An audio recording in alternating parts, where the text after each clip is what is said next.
जय श्री कृष्णा, राधे राधे। आप सबका फिर से हमारे अपने चैनल परम प्रेम राधा में स्वागत है। आज हम आपके लिए लाए हैं अमावस्या के दिन सुनी जाने वाली व्रत कथा के बारे में। सनातन धर्म में अमावस्या का विशेष महत्व होता है। अमावस्या के दिन पवित्र नदी में स्नान करना चाहिए। साथ ही इस दिन दान का भी बहुत महत्व होता है। अमावस्या के दिन भगवान शिव और माता पार्वती की उपासना की जाती है। इस दिन पीपल के वृक्ष की भी पूजा करनी चाहिए।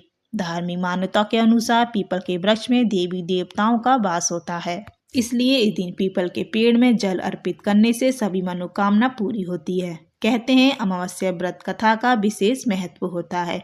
तो आइए सुनते हैं अमावस्या व्रत कथा। एक राज्य में एक गरीब ब्राह्मण रहता था। उसकी एक पुत्री थी। पैसों की कमी के कारण उसकी पुत्री का विवाह नहीं हो पा रहा था। एक दिन उस ब्राह्मण के घर एक साधु महाराज पधारे। साधु उस कन्या के सेवा भाव से अत्यधिक प्रसन्न हुए।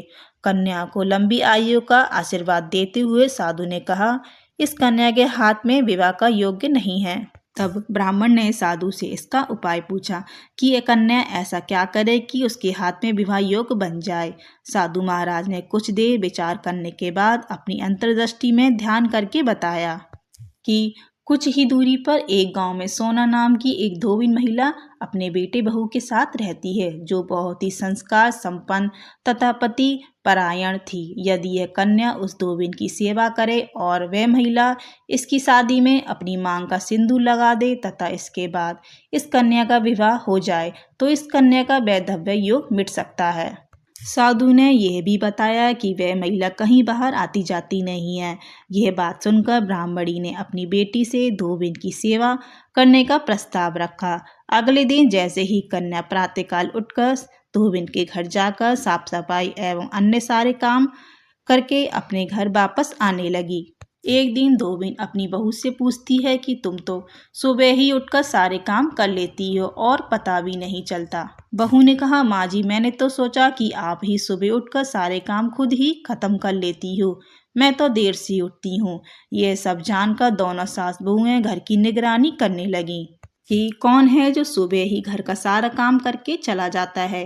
कई दिनों के बाद धोबिन ने देखा कि एक कन्या मुंह ढके अंधेरे में घर में आती है और सारे काम करने के बाद चली जाती है।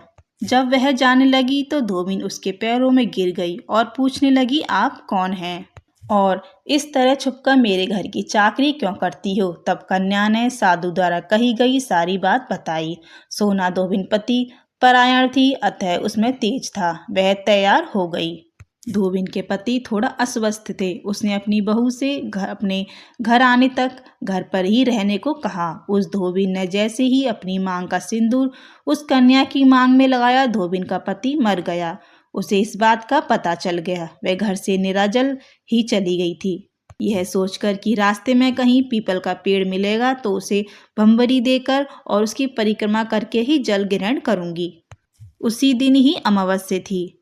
ब्राह्मण के घर मिले हुए पकवान की जगह उसने ईंट के टुकड़ों से 108 भंवरी देकर 108 बार पीपल के पेड़ की परिक्रमा की और उसके बाद जल ग्रहण किया। ऐसा करते ही उसके पति की मृत शरीर में जान आ गई। धोबिन का पति फिर से जीवित हो गया। अगर आपको ये कथा पसंद आई हो तो लाइक कमेंट शेयर जरूर कीजिएगा। राधे राधे।